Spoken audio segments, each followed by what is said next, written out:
Hi, I'm Sherlock. Welcome to my new mystery case. The winter of 1894 had settled upon London with a peculiar malevolence, wrapping the great metropolis in a shroud of fog so dense that the gas lamps appeared as mere phantoms in the gloom. It was on such a night, when the frost painted crystalline hieroglyphs upon every window in Baker Street, that Inspector Lestrade arrived at our lodgings with a case that would challenge even the remarkable deductive powers of my friend, Mr. Sherlock Holmes. I had been seated by our fire, attempting to lose myself in the latest volume of surgical advances, when Holmes rose from his position at the window where he had been studying the frost patterns with that intense concentration I had learned to recognize as the prelude to intellectual engagement. His lean frame, silhouetted against the ice-covered glass, possessed the stillness of a predator sensing prey. "Watson," he murmured without turning, "observe these formations upon our window. Notice how the frost has gathered in what appears to be deliberate patterns, almost as if traced by human agency rather than formed by natural crystallization." Before I could respond to this curious observation, the familiar sound of hurried footsteps upon our 17 steps announced a visitor.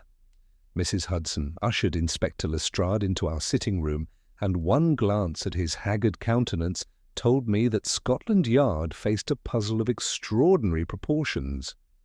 "Holmes, Dr. Watson," Lestrade began, dispensing with his usual formalities.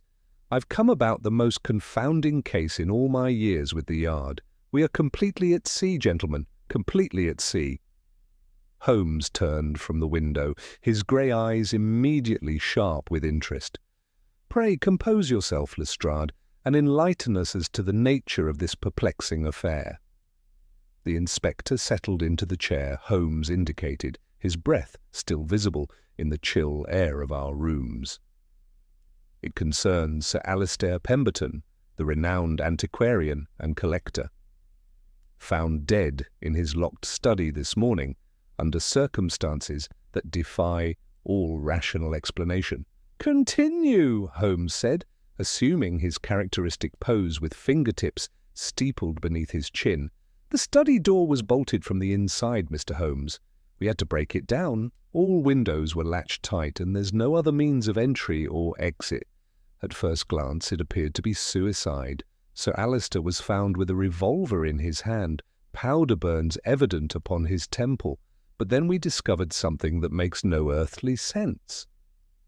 Holmes leaned forward slightly, that familiar gleam of fascination kindling in his eyes. "Indeed?" "There was a message, sir, written in the frost upon the inside surface of his study window. But here's what beggars belief. The room was warm when we found him, the fire having burned through the night. There should have been no frost on any interior glass." "Most intriguing," Holmes murmured. "And what did this impossible message convey?" Lestrade's voice dropped to nearly a whisper. The words, "The falcon sleeps," were clearly traced in the frost, along with a peculiar symbol, an eye enclosed within a triangle. But here's the truly maddening part. 3 different witnesses saw the message, yet each swears to different details. "Elaborate, if you please." Mrs. Whitmore, the housekeeper, was first to enter after we broke down the door. She insists the message read, "The falcon sleeps," in clear, deliberate script. Young Constable Morrison, who arrived moments later, swears he saw only partial letters, something like FAL, before the frost began to melt and run. The housemaid, who peered over their shoulders, claims she observed strange symbols that resembled hieroglyphics rather than English letters. Holmes's eyes gleamed with unmistakable delight. "Fascinating! A message that transforms itself before multiple witnesses. And you're certain the inscription appeared on the inner surface of the glass?" "Absolutely certain, sir. Yet the writing appeared to be backwards, as if intended to be read from outside the window. But that window is 30 feet above the ground with no ledge. no climbing route, and the snow beneath showed not a single footprint. I found myself leaning forward, captivated despite my confusion. But surely, Lestrade, if the room was warm, how could frost have formed at all? That's precisely what has us baffled, Doctor. The fire had been burning all night. The room was quite comfortable, yet somehow this impossible message appeared in frost that shouldn't have existed. Holmes rose abruptly, reaching for his coat and hat. Lestrade, you have presented us with a most stimulating puzzle, a locked room, an impossible message written in non-existent frost, and multiple witnesses whose accounts differ significantly. Tell me, what do you know of Sir Alistair's recent circumstances? He was a wealthy man, sir, made his fortune in shipping and antiquities, recently returned from an expedition to Egypt, where he acquired several rare artifacts, lived alone in his Mayfair mansion, save for his household staff, no known enemies, though he was involved in some heated scholarly disputes regarding the authenticity of certain ancient texts. As we prepared to venture into the snow-laden streets, Holmes paused at our door, his expression thoughtful. One final question, Inspector. This symbol you mentioned, the eye within a triangle, was it oriented in any particular manner? Curious you should ask, Mr. Holmes. Mrs. Whitmore swears the eye was looking upward toward heaven, as she put it, but Constable Morrison insists it was directed downward toward the earth. Holmes's smile was barely perceptible, but I recognized it as the expression he wore when presented with a puzzle worthy of his considerable abilities. Watson, I believe we are about to encounter one of the most ingenious deceptions we have yet faced. The game, as they say, is afoot. The carriage, ride through London's frozen streets, passed in contemplative silence, Holmes lost in thought while I pondered the impossible circumstances Lestrade had described. As our destination came into view, an imposing Georgian mansion whose frost-covered windows seemed to watch us with crystalline eyes. I found myself wondering what secrets lay hidden within those walls, and how a message could be written in frost that should not have existed, only to transform itself before the very eyes of those who witnessed it. The carriage wheels crunched through the pristine snow as we drew up before Sir Alistair Pemberton's imposing Mayfair residence. Holmes alighted first, his sharp gaze immediately drawn to the undisturbed white expanse before the entrance. "Curious, Lestrade," he observed, crouching to examine the snow with his magnifying glass.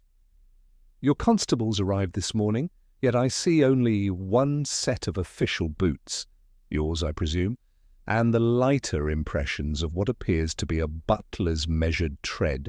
No other disturbances, no signs of panic or haste from the household staff." "What of it, Holmes?" Lestrade inquired, though I detected a note of defensive uncertainty in his voice. "Simply that in my experience the discovery of sudden death typically results in considerably more commotion. Either this household possesses remarkable discipline, or someone has taken pains to maintain an appearance of normalcy." Holmes straightened, brushing snow from his gloves. "Most illuminating."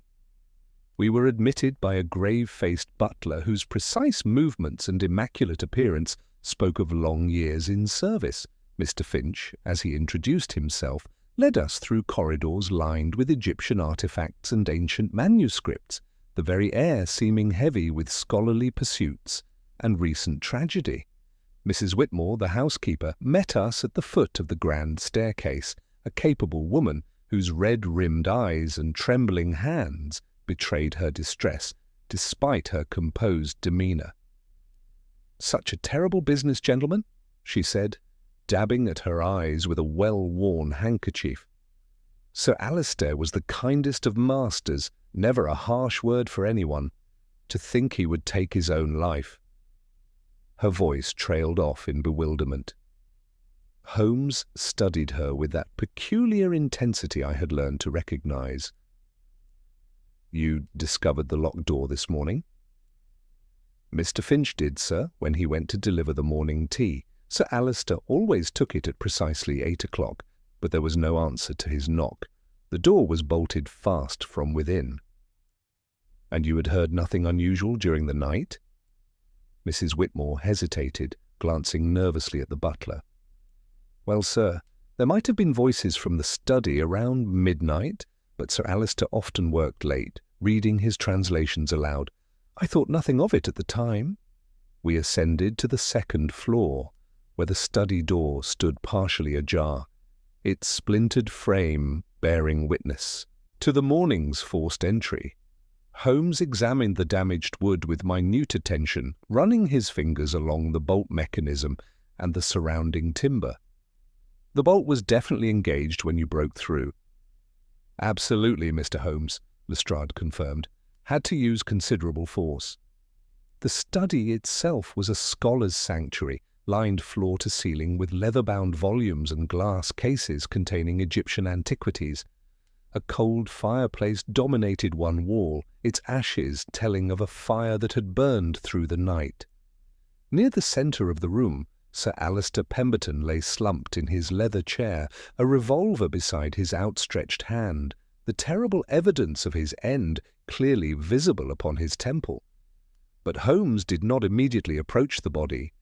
Instead, he moved directly to the window where the impossible frost message had appeared. The glass was now clear, showing no trace of the mysterious writing, though I noticed faint, irregular streaks of moisture along its surface. The message appeared here, on the inner pane? Holmes inquired, producing his magnifying glass. Just there, sir, Mrs. Whitmore confirmed. Clear as day it was. The falcon sleeps, with that strange symbol beneath. Holmes examined the glass with extraordinary care, occasionally breathing upon it and watching the condensation form and dissipate. After several minutes, he straightened with a peculiar expression. Watson, observe the lower corner of this pane. What do you see? I peered closely, noting only ordinary winter condensation. Nothing unusual, Holmes. Look more carefully. There, a faint residue, almost invisible. He touched the glass delicately with his gloved finger, then raised it to his nose. Most interesting, this substance should not naturally occur on interior glass, particularly not in a heated room. Moving to the fireplace, Holmes knelt among the cold ashes, sifting through them with a poker. These ashes contain more than wood and coal, Lestrade. Paper has been burned here recently and something else, a chemical compound that leaves a distinctive residue. The detective's examination was methodical and thorough, each observation carefully noted, though their significance remained hidden from my understanding. As we prepared to delve deeper into this baffling case, I sensed that Holmes had already perceived the first threads of what promised to be an extraordinarily complex web of deception. Holmes returned to his examination of the window with renewed intensity, producing a small glass vial from his waistcoat and carefully scraping the nearly invisible residue from the inner pane. He held the sample to the light, then applied a single drop of clear liquid from another vial. The mixture produced a faint effervescence and released an almost imperceptible odour. Most illuminating, Watson, this residue contains potassium nitrate combined with traces of camphor, compounds that, when properly prepared, can create the illusion of frost formation even in a heated room. He gestured toward the faint streak still visible on the glass. These markings are not the result of natural condensation, but rather the deliberate application of a chemical solution designed to become visible under specific atmospheric conditions. I leaned closer to examine the window frame itself, noting for the first time its unusual construction. Holmes, observe how this window is fitted. There appears to be a narrow space between two separate panes of glass. Precisely, my dear fellow. While not common, such double-pane construction has been employed in some of London's finer residences for improved insulation. Holmes produced his magnifying glass and focused on a nearly invisible puncture in the window putty. And here we find the method of introduction. A tiny hole recently made and carefully concealed through which a gaseous compound could be introduced to condense upon the inner surface. Lestrade frowned deeply. "You're suggesting someone applied this chemical from outside the building?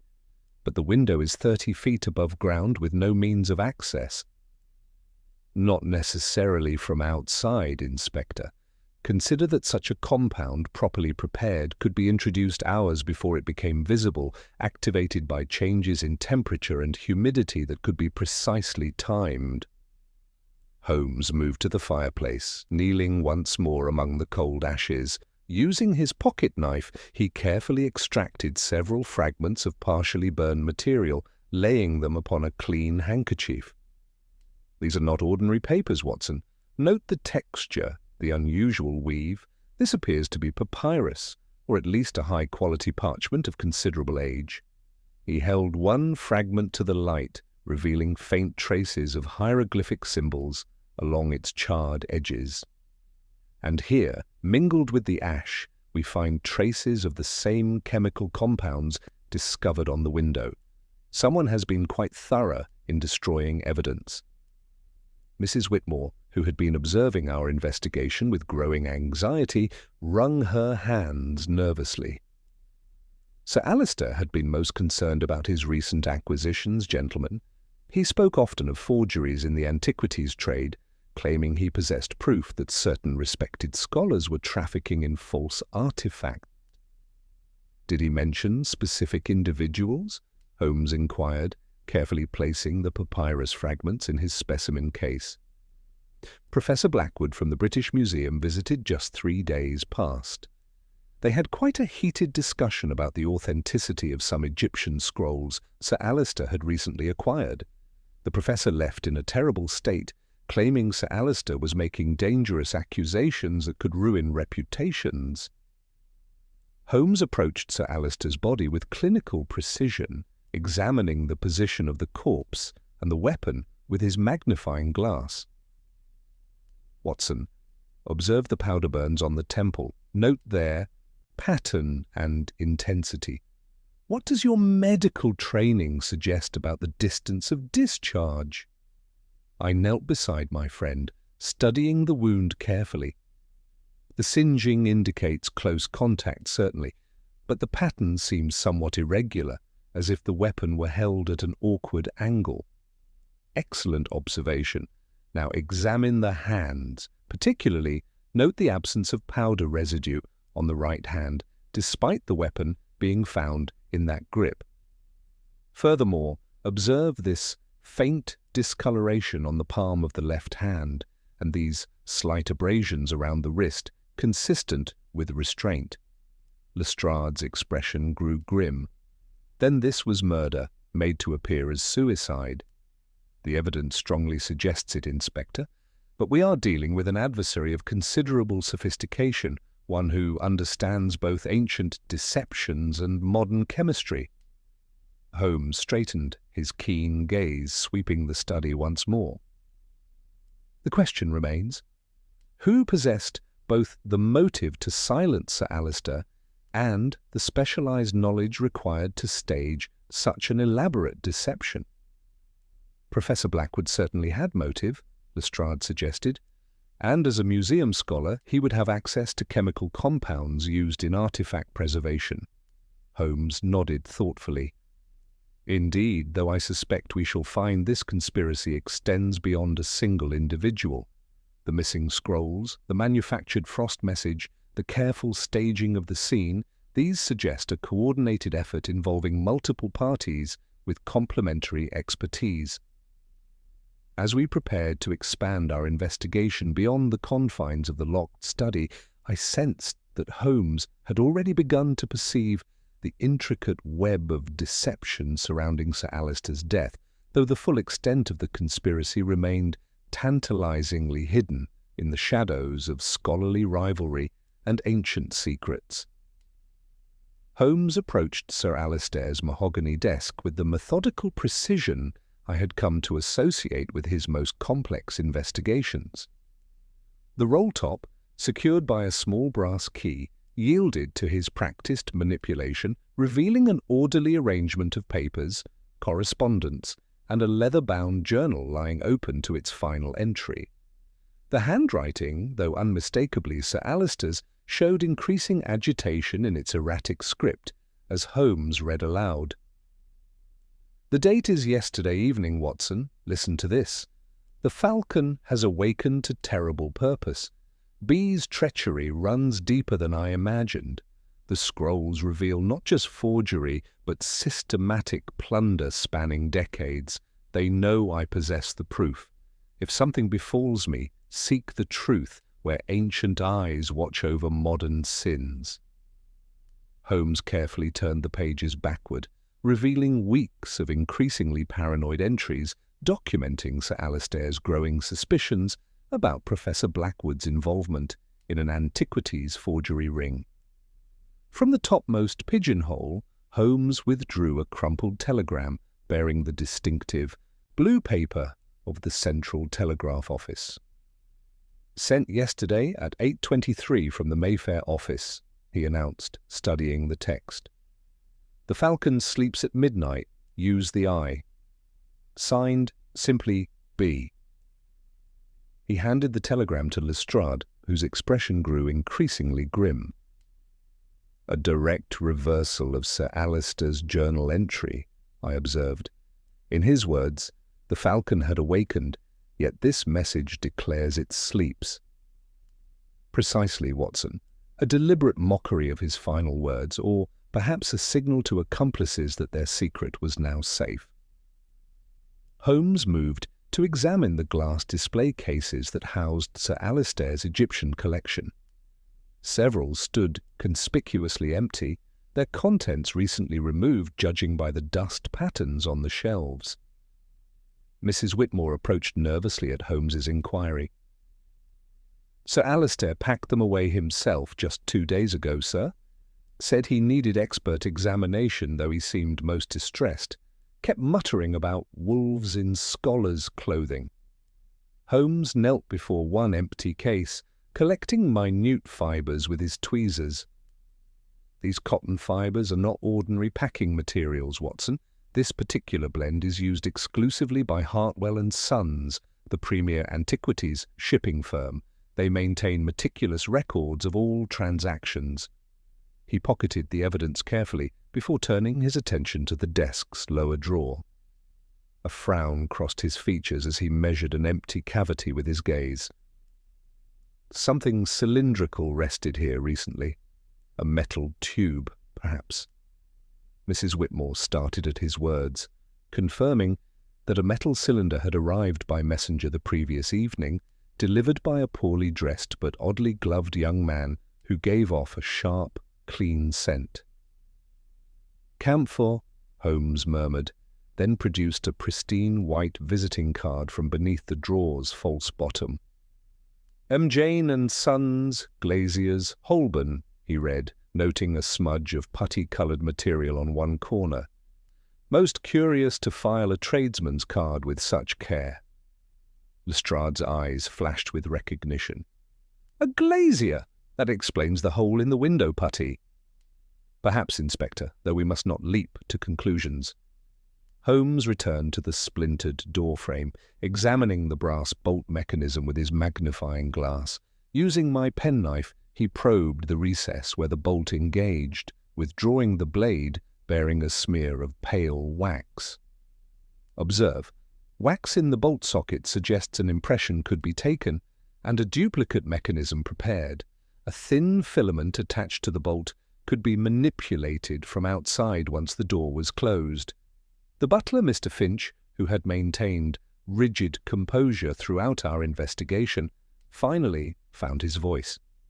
"A glazier did visit 2 days past, sir. Said he was sent to address a draft in the study window. I admitted him for 20 minutes under Sir Alister's supervision." "And his appearance?" Middle height, sandy whiskers, quick hands, carried a canvas, tool roll, but left no bill, claiming the office would post it. Holmes examined the revolver once more, weighing it thoughtfully. The weapon shows traces of linseed oil rather than Sir Alistair's usual lemon-scented variety. Our perpetrator used what was at hand but lacked a collector's attention to detail. As the winter afternoon light began to fade, Holmes straightened with that familiar gleam of satisfaction.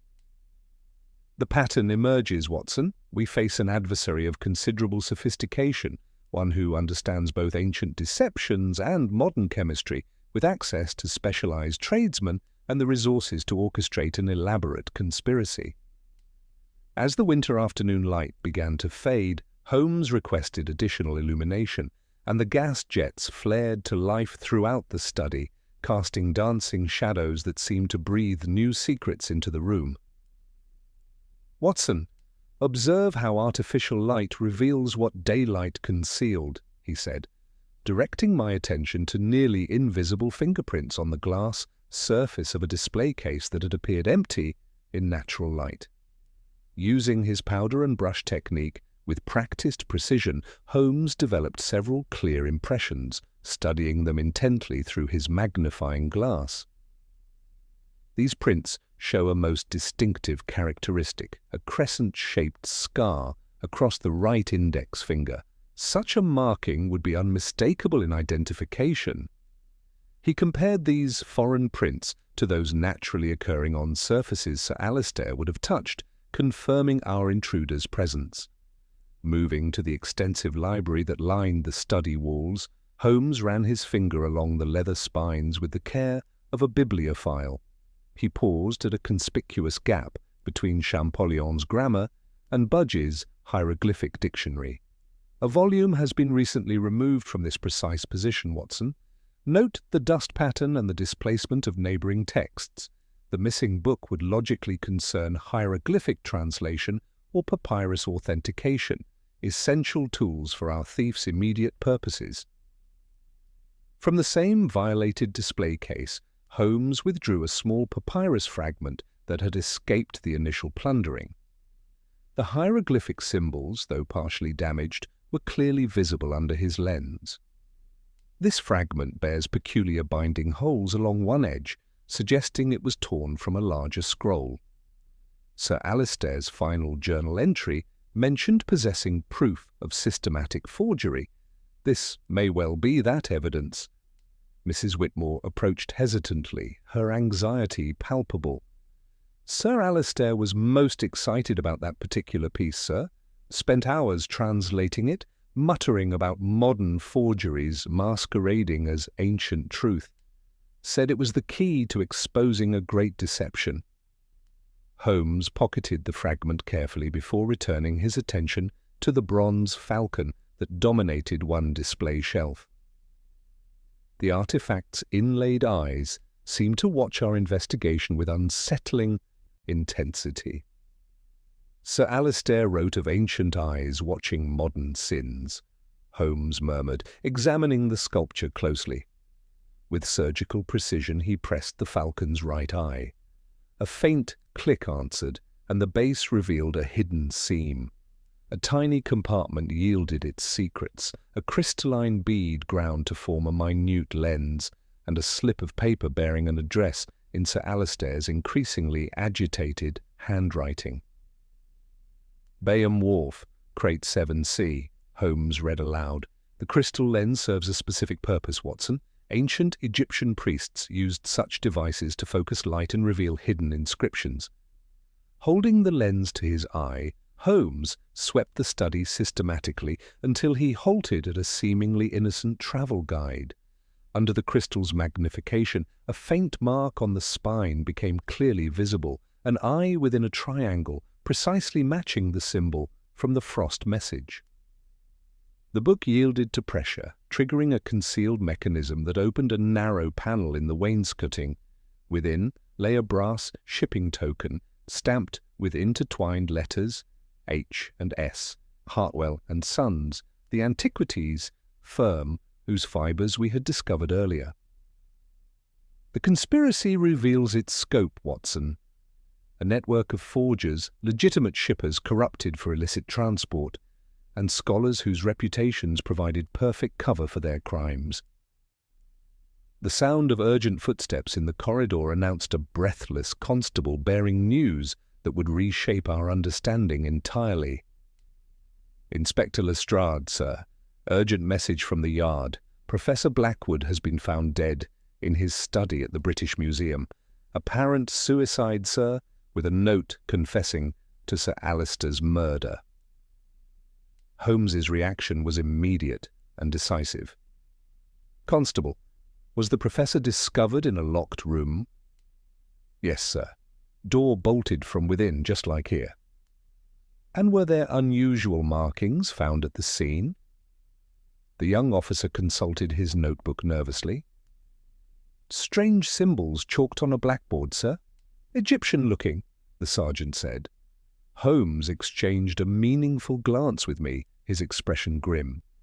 "Inspector, we are witnessing the systematic elimination of witnesses to a conspiracy of considerable scope. Professor Blackwood's death is undoubtedly murder staged as suicide, precisely as Sir Alister's was. Our adversary is removing all traces of their activities, including potential accomplices who might prove unreliable." As we prepared to depart for the British Museum, Holmes paused at the frost-marked window one final time.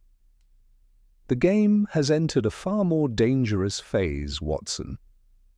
We face an opponent who kills to preserve secrets and possesses the resources to stage elaborate deceptions. Time is now our enemy as much as theirs." The British Museum's imposing neoclassical facade loomed through the thickening fog as our carriage drew to a halt before its entrance. The great institution, normally a bastion of scholarly pursuit and ancient wisdom, now harbored the second tragedy in our increasingly complex investigation. Holmes alighted with characteristic urgency, his sharp gaze immediately noting the constables stationed at strategic points around the building's perimeter.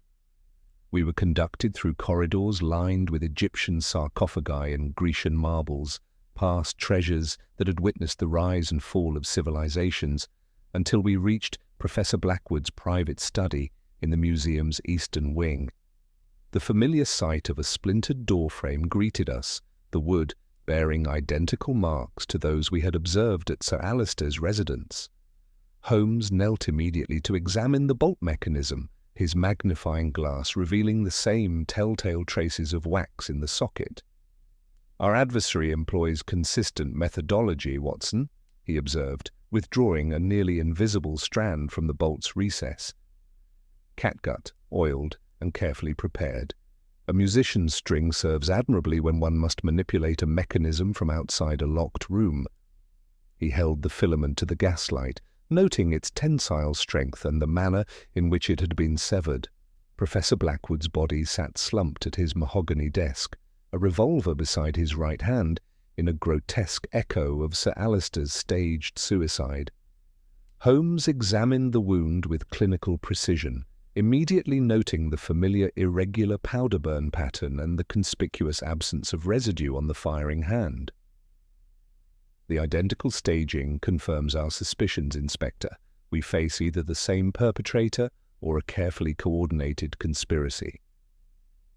The study's blackboard dominated one wall covered with hastily chalked hieroglyphic symbols and the repeated motif of an eye within a triangle. Holmes approached these markings with intense concentration, producing his specimen envelope and scraping samples of the chalk. This particular chalk contains calcium carbonate mixed with powdered limestone, a composition used specifically for museum display purposes. Our murderer had access to the museum's own materials. Using the crystal lens discovered in Sir Alister's falcon, Holmes examined the symbols more closely. "These hieroglyphs show characteristics of modern reproduction rather than authentic ancient script, Watson. The proportions are incorrect and the binding strokes reveal hesitation typical of someone copying unfamiliar symbols. yet they convey a message to those who understand their significance. From Professor Blackwood's desk drawer, Holmes withdrew a leather portfolio containing correspondence with various European collectors. The letters revealed a network spanning London, Paris, and Cairo, with coded references to the syndicate and systematic discussions of artifact authentication. Here we discover the true scope of their operation, a conspiracy that transforms scholarly reputation into criminal enterprise. More significantly, Holmes discovered several papyrus fragments bearing hieroglyphic text that corresponded precisely with the piece we had found at Sir Alister's residence. These fragments form portions of a larger document, Watson, an ancient Egyptian contract detailing the systematic looting of royal tombs. Sir Alister and Professor Blackwood possessed complementary pieces of evidence that could expose modern trafficking in stolen antiquities. Holmes's attention was drawn to a partially burned photograph tucked beneath the desk blotter, showing 3 men standing before the Great Pyramid. Professor Blackwood and Sir Alister were clearly recognizable, but the third figure had been deliberately obscured by flame damage. Our mysterious third party maintains careful anonymity, yet this photograph confirms intimate collaboration among the conspirators. The study's window bore the same tiny puncture in the putty we had observed at Sir Alister's residence, along with traces of the chemical compounds used to create the impossible frost message. Holmes examined the sash carefully, noting the faint residue of camphor and nitrates. The consistency of method suggests our adversary prepared both crime scenes simultaneously, timing the chemical reactions to create perfect alibis. A brass shipping token, identical to the one discovered in Sir Alister's hidden compartment, lay concealed within a false bottom of Professor Blackwood's inkwell. The intertwined letters H and S gleamed in the gaslight. Hartwell and Sons, the antiquities shipping firm whose fibres we had traced earlier. From the same hiding place, Holmes withdrew a crumpled memorandum bearing a Bayham Wharf address and the cryptic notation Crate 7C Midnight Examination. The handwriting, though disguised, showed the distinctive continental flourishes we had observed in the forged confession. "Inspector, we are witnessing the systematic elimination of witnesses to expose a conspiracy of remarkable scope," Holmes declared, pocketing the evidence. "Time has become our most precious commodity. Our adversary believes they write upon frost that melts without trace, but some surfaces remember everything." The clock in Professor Blackwood's study chimed 6 times as Holmes completed his examination, each resonant note seeming to echo through the museum's vast corridors with ominous finality. As we prepared to depart, Holmes paused at the window, where traces of the impossible frost message still clung to the glass like ghostly accusations. "Watson, observe how our adversary employs identical methodology in both crimes, the chemical compounds, the catgut manipulation, even the precise angle of the staged weapon placement. We face either a single perpetrator of extraordinary skill or a conspiracy operating with military precision." During our hansom cab journey toward the Thames, Holmes maintained that characteristic silence I had learned to associate with his most complex deductions. The fog seemed to thicken as we approached the river, transforming London's familiar streets into a labyrinth of shadows and uncertain shapes. Only as the acrid scent of coal smoke and stagnant water reached our nostrils did Holmes finally speak, his voice carrying that familiar note of intellectual satisfaction. "The pattern becomes increasingly clear, Watson. Consider the systematic nature of these crimes: locked rooms manipulated through identical mechanisms, chemical frost messages timed to specific atmospheric conditions, and evidence carefully planted to suggest suicide while simultaneously providing clues to the conspiracy's true scope. Our adversary delights in intellectual challenge. creating puzzles that baffle ordinary investigation while leaving a trail for minds capable of following their logic. Bayham Wharf presented a scene of industrial desolation, its weathered warehouses looming like ancient monuments against the fog-shrouded Thames. Gas lamps created pools of sickly illumination that seemed to emphasize rather than dispel the surrounding gloom, while the sound of water lapping against rotting pilings provided a constant whispered reminder of the river's presence.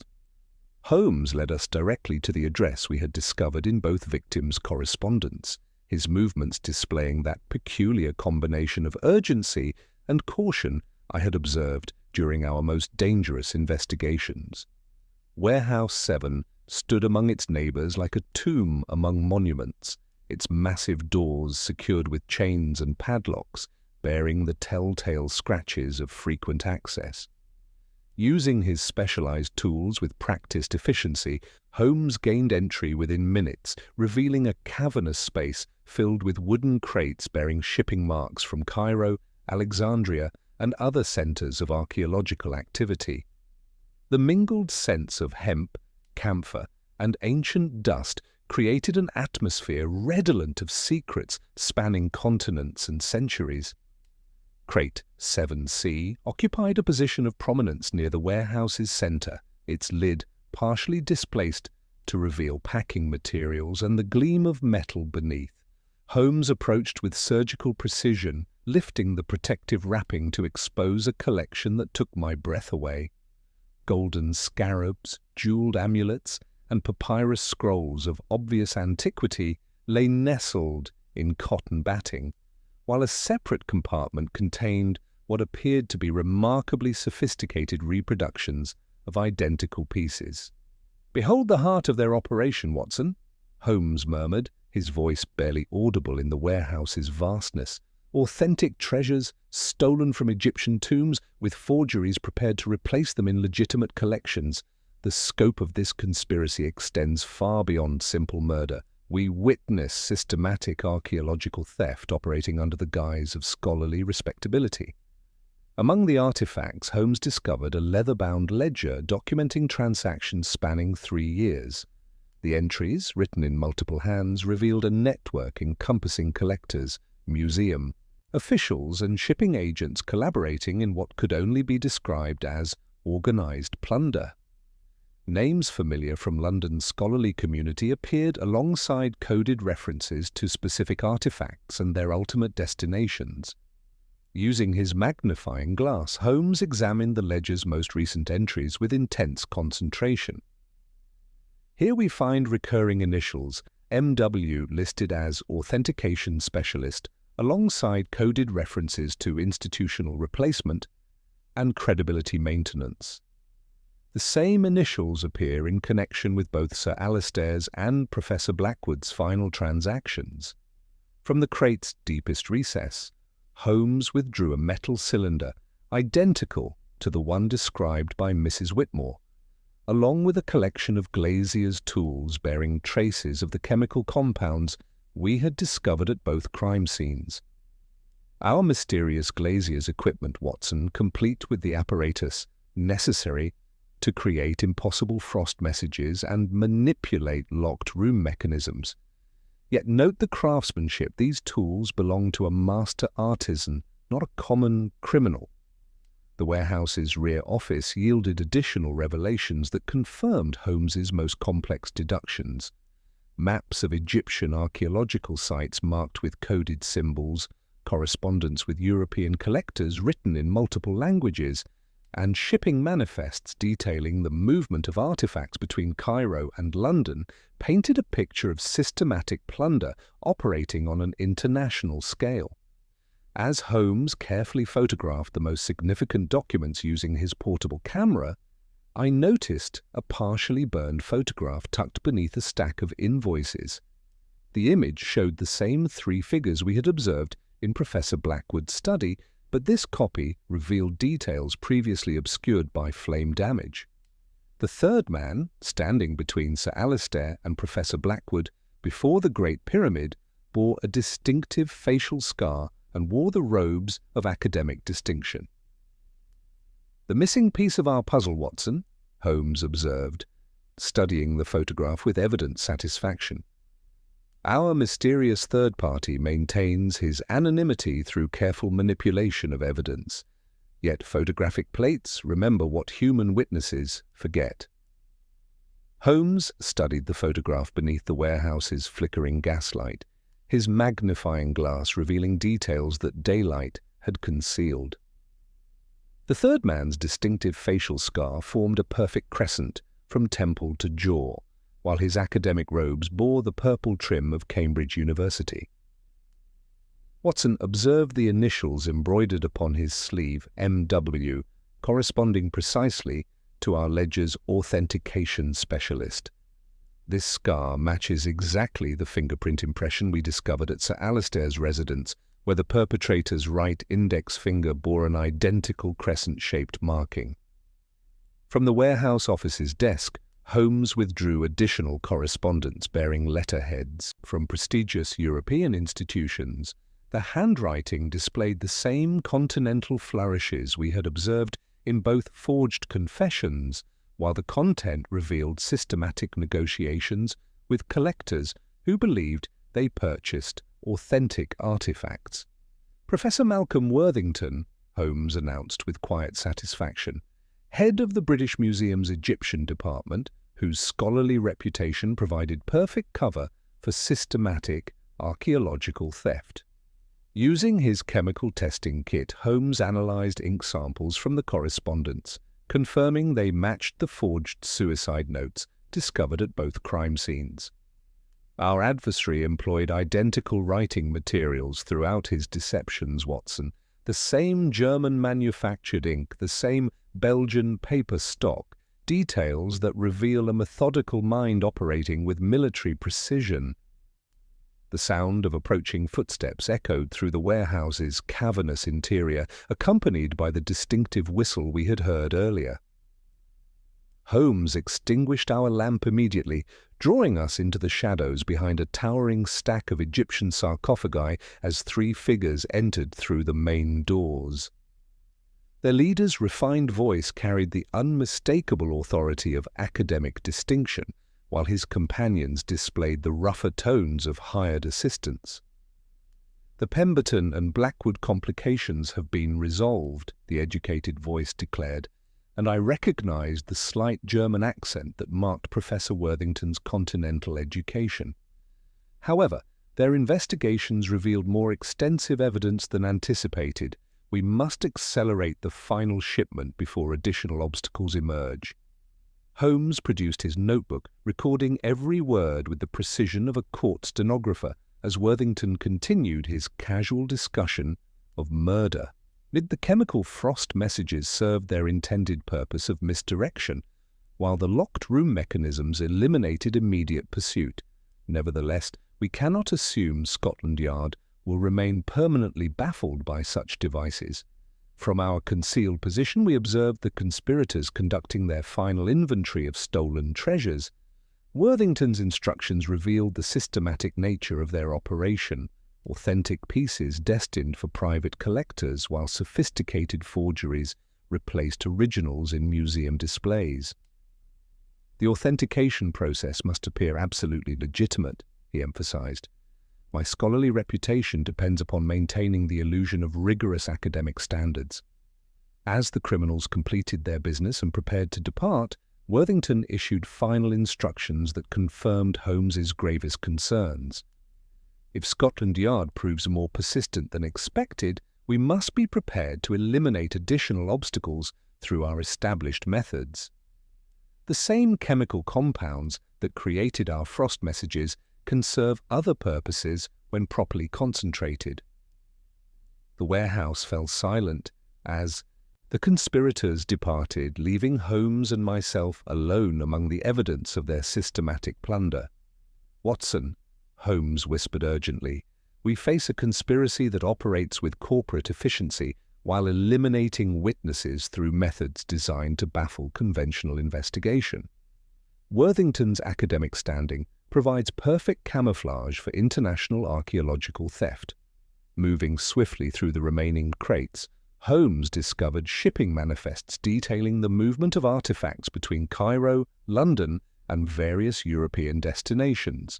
A leather portfolio contained continental railway tickets dated for the following morning, along with bank drafts drawn on Swiss and French institutions.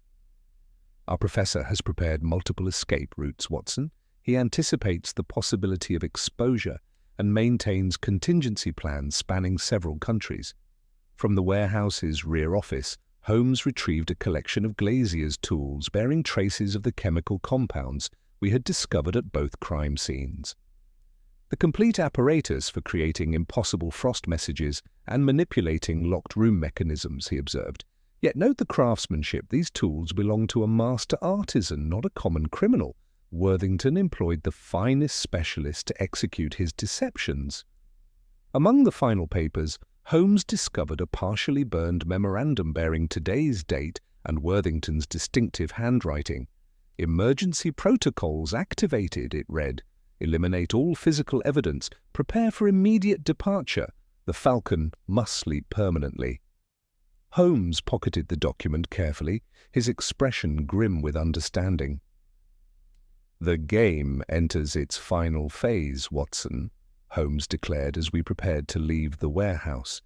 "Worthington believes his elaborate deceptions have eliminated all witnesses and evidence, yet his very thoroughness has provided us with the means of his capture. Academic pride, I have observed, often proves the downfall of the most brilliant criminals." As we emerged into the fog-shrouded night, Holmes's keen mind was already formulating the trap that would bring Professor Worthington's reign of scholarly terror to its inevitable conclusion. The ancient eyes that watched over modern sins would soon witness justice served with the precision that matched the criminal's own methodical approach to murder and deception. The return journey to Baker Street passed in contemplative silence, Holmes's keen mind already orchestrating the complex trap that would ensnare Professor Worthington. The fog had thickened to an almost impenetrable shroud, transforming London's familiar streets into a labyrinth of shadows and uncertainty. Only as our hansom drew to a halt before our lodgings did Holmes finally speak, his voice carrying that familiar note of intellectual satisfaction that preceded his most brilliant stratagems. "Watson, we must proceed with utmost caution," Holmes declared as we ascended our 17 steps. "Worthington monitors official channels through his museum connections, and any direct approach through Scotland Yard would alert him to our discoveries, triggering his carefully prepared escape routes. However, his academic vanity provides the perfect vulnerability through which we might manipulate his actions to our advantage." Within our sitting room, Holmes immediately set to work with his chemical apparatus, combining compounds from various bottles with the precision of a master chemist. The same potassium nitrate and camphor mixture our professor employed to create his impossible frost messages can serve our purposes when properly concentrated and applied, he explained, heating a small quantity over a spirit lamp. "We shall employ his own methodology against him, Watson, turning scientific deception into the instrument of justice." He heated a kettle upon our fire and placed a cleaned square of glass upon a rack near the mantel. With a camel hair brush, he inscribed several strokes that remained invisible to my eye, then admitted a controlled gust of night air by opening our window precisely 2 inches. The treated strokes immediately silvered into delicate crystalline patterns, forming the words "The Falcon wakes" with startling clarity. "Observe, Watson," Holmes said with quiet satisfaction. "A message that writes itself when atmospheric conditions align precisely as calculated. Worthington believes himself to be writing upon surfaces that leave no permanent trace. Yet we shall demonstrate that some materials remember everything when properly prepared." He warmed the pane again with a heated cloth, and the letters faded completely, leaving only the faintest ghost of their former presence. Moving to his writing desk, Holmes drafted several carefully worded telegrams with the rapid precision of a man who sees his entire strategy complete. The first summoned Lestrade to Bayham Wharf with a plainclothes detachment, instructing that they be positioned behind the timber stacks and within the warehouse eaves before midnight. The second, written in a hand that perfectly mimicked Worthington's continental flourishes, was addressed to Hartwell and Sons. Emergency shipment from Warehouse 7C requires immediate attention. Glazier's entrance. Midnight examination essential. M.W. The third telegram, unsigned but bearing Worthington's characteristic phrasing, was directed to the mysterious M. Jane and Sons in Holborn. Final consultation required tonight. Bring specialized equipment. The eye must not sleep permanently. Holmes sealed each message with meticulous care before handing them to the waiting street urchins who served as his informal intelligence network. If Worthington calls upon his network of specialized tradesmen, Holmes explained, we shall have either the artisans themselves or messengers whose presence will draw our quarry directly into the trap. His methodical nature compels him to personally oversee the final elimination of evidence, particularly when he believes circumstances have been orchestrated to his advantage. Lestrade arrived as our clock struck 9, his weathered face displaying those familiar lines of sceptical concern that invariably softened under Holmes's assured manner. Holmes demonstrated the locked room mechanism using a length of catgut and a small portion of sealing wax, showing how a bolt could be engaged from outside a closed door and then severed to eliminate evidence of manipulation.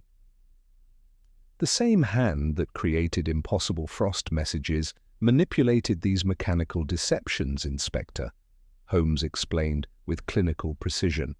Catgut introduced through carefully drilled apertures, wax impressions to capture the bolt mechanism's precise dimensions, and oiled guides to ensure smooth operation.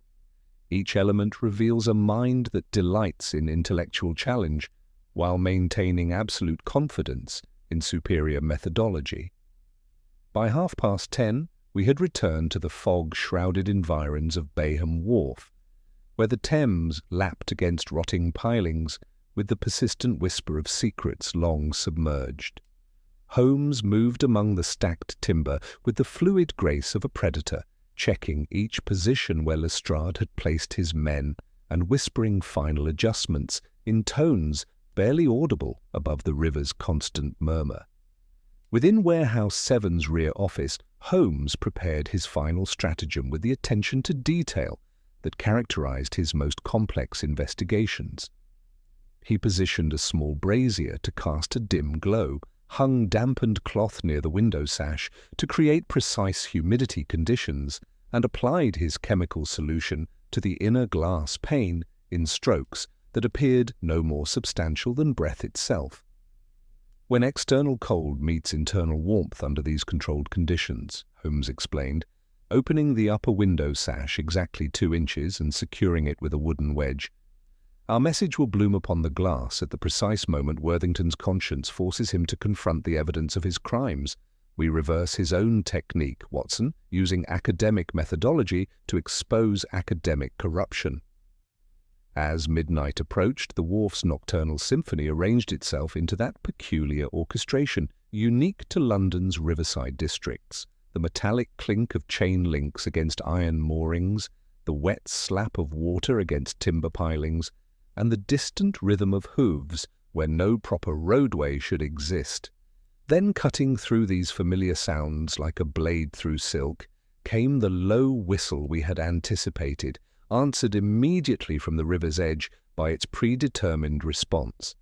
Shadows detached themselves from the warehouse walls and became men moving with the practiced efficiency of those who had rehearsed their criminal choreography many times before.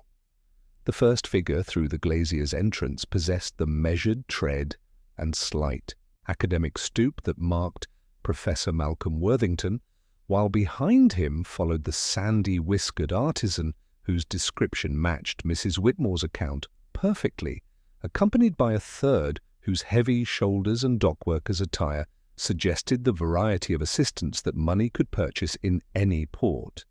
As Worthington crossed to examine his precious ledger, the chemical reaction Holmes had so carefully prepared began its inexorable work, and ancient eyes prepared to witness the moment when modern sin would finally confront the permanence of justice written in more than frost. Professor Worthington moved through the warehouse with the measured confidence of a scholar accustomed to commanding lecture halls, his academic robes rustling softly against the wooden crates as he approached the rear office where Holmes had prepared his chemical trap. The sandy-whiskered glazier, whom we now knew as Herr Müller, followed closely with his canvas roll of specialized tools, while their heavy-shouldered companion positioned himself near the entrance with practiced vigilance. As Worthington crossed the threshold and reached for the ledger, Holmes had deliberately left open upon the desk. A faint shimmer caught his peripheral vision. He turned toward the window, and what he witnessed there caused his academic composure to falter completely. Slowly, deliberately, as if etched by an unseen hand, a delicate filigree of crystals flowered across the inner pane with the soft hiss of breath upon glass. The words formed with crystalline clarity, spelling out "The Falcon Wakes" in frost, that seemed to materialize from the very air itself, accompanied by the distinctive eye within triangle symbol that had marked both previous crime scenes.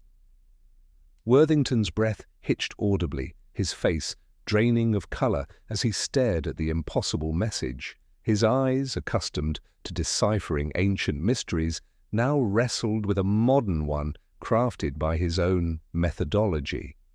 The mask of detached intellect contorted through disbelief, confusion, and finally dawning horror as he recognized the precise crystalline structure of his proprietary chemical mixture. "This cannot be," he whispered, his voice barely audible in the warehouse's vastness. "The compounds should have degraded completely. No trace should remain." "On the contrary, Professor." Holmes's cool, incisive voice cut through the heavy air as he emerged from the shadows behind the towering Egyptian sarcophagus. "Some surfaces remember everything, even when you believe you write upon frost that melts without trace." His tall figure materialized with theatrical precision, followed by my own less imposing form and Inspector Lestrade's burly silhouette. Worthington recoiled from the window as if burned, his hand dropping from the glass that bore witness to his crimes. "Mr. Holmes," he stammered, attempting to regain his scholarly poise, though his hands trembled visibly. "What is the meaning of this intrusion? You have no authority here." "Indeed we do, Professor," Holmes replied with commanding authority. "We are here to expose the intricate web of deception that led to the systematic murders of Sir Alistair Pemberton and Professor Blackwood, along with your international conspiracy to traffic in stolen antiquities." He gestured toward the frost-covered window. "Your chosen method of communication, potassium nitrate and camphor, precisely mixed and applied to create crystalline messages that appear only under specific atmospheric conditions. Brilliant in conception, yet ultimately a signature left for those who understand its science." Holmes approached the glazier, whose face had gone pale beneath his sandy whiskers. "And here we find Herr Müller, your continental artisan, who skillfully drilled the minute apertures in double-paned windows and introduced gaseous compounds with clockwork precision. The same hands that manipulated bolt mechanisms with catgut and wax, transforming locked rooms into stages for your carefully orchestrated deceptions." Lestrade's men emerged from their concealment among the timber stacks, moving swiftly to secure Müller and the dockworker, who offered little resistance as the magnitude of their exposure became clear. Holmes continued his methodical exposition, producing the leather-bound ledger that documented years of systematic plunder. Your meticulous records, Professor, detail the exchange of authentic Egyptian artifacts for sophisticated forgeries, a conspiracy spanning 3 continents and involving dozens of respected institutions. The papyrus fragments recovered from both victims' studies, when properly assembled, tell the story of ancient tomb looting that you sought to suppress by eliminating those who possessed irrefutable proof. From his coat, Holmes withdrew the partially burned photograph showing all 3 conspirators before the Great Pyramid. This image confirms your intimate involvement, while the shipping tokens, forged confession notes, and identical methodology at both crime scenes point inexorably to one mastermind. Your academic vanity, Professor, combined with systematic greed, led you to orchestrate the elimination of colleagues whose integrity threatened your elaborate deception. Worthington's shoulders sagged as his carefully constructed world collapsed around him. The mask of academic superiority crumbled completely, revealing the desperate criminal beneath scholarly respectability. "You cannot prove murder," he said with forced defiance, though his voice lacked conviction. "Circumstantial evidence and chemical parlor tricks prove nothing in court." "Perhaps not individually," Holmes conceded, producing the final piece of evidence, the emergency memorandum in Worthington's own handwriting. "But this document, instructing the elimination of all physical evidence and preparation for immediate departure, combined with your crescent-scarred fingerprints found at both crime scenes, creates an unbreakable chain of proof. The Falcon must sleep permanently," you wrote, sealing your own fate with meticulous planning. As the constables moved to secure the criminals, Worthington made one final desperate gambit, withdrawing a small glass vial from his waistcoat. "Concentrated prussic acid, gentlemen," he announced with academic precision, "sufficient to ensure certain secrets accompany me to the grave." Holmes's response was swift and decisive, employing the single-stick techniques he had mastered to disarm the professor before the deadly vial could be employed. The glass shattered harmlessly against the warehouse floor as Worthington collapsed, his scarred hand finally bearing the handcuffs that would end his reign of scholarly terror. "Academic pride," Holmes observed quietly as Lestrade recited the formal charges, "proves a poor substitute for conscience, Professor. Your methodical mind created the very evidence that condemned you, writing upon surfaces that remember far more than frost upon winter glass." As we prepared to leave the warehouse, the chemical message began to fade from the window pane, its crystalline letters dissolving into ordinary condensation. Yet the truth it had revealed would endure far longer than any frost, ensuring that justice would finally be served with the same precision that had characterized the crimes themselves. The clatter of handcuffs echoed through the warehouse as Professor Worthington was led away, his academic dignity finally stripped bare to reveal the calculating criminal beneath. Herr Müller and his accomplice followed in sullen resignation, their elaborate conspiracy reduced to the mundane reality of police custody. As we emerged into the pre-dawn fog, Lestrade shook his head with grudging admiration.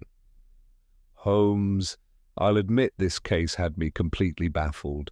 Frost messages that shouldn't exist, locked rooms with no means of entry, and now an international ring of scholarly thieves.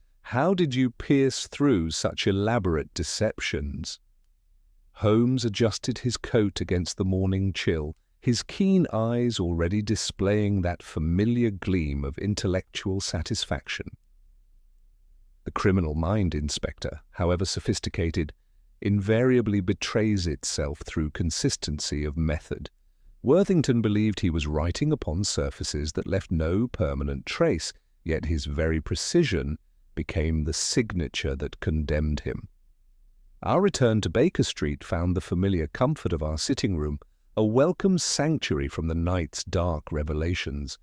Mrs. Hudson, ever attentive to our needs, provided steaming coffee and her knowing smile that suggested she had followed our adventure through the morning papers, already spreading word of the conspiracy's exposure. The Frost messages were ingenious, Holmes, I reflected, settling into my chair. Yet I confess the mechanics still puzzle me. How could Worthington ensure such precise timing? Holmes reached for his pipe, his movements deliberate, as he organized his thoughts. Elementary chemistry, Watson, combined with meticulous planning, potassium nitrate and camphor, when properly prepared and applied to glass surfaces, remain dormant until exposed to specific atmospheric conditions. By controlling room temperature through carefully timed fires and manipulating humidity through precisely opened windows, Worthington could orchestrate his impossible messages hours after their initial application. He moved to our window, where traces of his own demonstration still clung to the glass. The beauty of his method lay in its apparent supernatural quality. Mrs. Whitmore, with her superstitious nature, would be perfectly positioned to discover and report the mysterious writing, while the gradual degradation of the chemical solution would create the varying witness accounts that further mystified investigation. Throughout the morning, a steady stream of visitors sought clarification regarding the case's more esoteric aspects. Detective Inspector Bradstreet arrived seeking technical details for his official report, while representatives from the British Museum requested assistance in identifying and repatriating stolen artifacts that had masqueraded as legitimate acquisitions for decades. The crescent-shaped scar proved decisive, Holmes explained to Bradstreet, producing his photographic evidence. Such distinctive marking, combined with the specialized knowledge required for both chemical deceptions and mechanical manipulations, pointed inevitably toward our professor. His academic vanity compelled him to employ consistent methodology, creating patterns visible to minds capable of recognizing their significance. By afternoon, Holmes had recreated the Frost message technique for a small gathering of colleagues from the Royal Society, demonstrating how invisible solutions could bloom into crystalline writing under controlled conditions. Worthington's greatest strength became his ultimate weakness, he observed, watching the chemical reaction unfold upon a prepared glass plate. Academic pride demanded perfection in execution, yet that very perfection created the evidence trail that led to his capture. As evening settled around our comfortable lodgings, Holmes returned to his favorite chair, his expression thoughtful. Consider the irony, Watson, that a man dedicated to preserving ancient treasures became their greatest destroyer through systematic theft and forgery. The papyrus fragments, when properly assembled, revealed not just evidence of tomb looting, but Worthington's methodical corruption of scholarly institutions across 3 continents. I reflected upon the case's resolution, marveling at the intricate web Holmes had so masterfully untangled. The Falcon references in both Sir Alistair's journal and Worthington's telegram created the perfect symbolic framework for their deadly game. Indeed, Sir Alistair, the awakened Falcon, threatened to expose the entire conspiracy through his authentication discoveries. Worthington's coded instruction to make the Falcon sleep was both literal murder order and symbolic declaration of victory. Our reversal of that message, the Falcon wakes, served as poetic justice written in the criminal's own chemical signature. Holmes reached for his violin as the winter evening deepened around us, drawing his bow across the strings with that familiar melody that accompanied his most complex deductions. The ancient eyes that watched over modern sins have indeed witnessed truth prevail, Watson. Some surfaces remember everything, even when criminals believe they write upon materials that vanish without trace. Outside our windows, London's fog began to lift, revealing stars that had witnessed the rise and fall of the very civilizations whose treasures Worthington had plundered. Yet within our warm sanctuary, the greatest detective of our age had once again proven that no deception, however ingenious, could long withstand the patient application of logic, observation, and unwavering dedication to justice. "Now then, Watson," Holmes said, setting aside his instrument with renewed energy, "I believe tomorrow's post may bring us another puzzle worthy of our attention. The game, as you well know, is eternally afoot,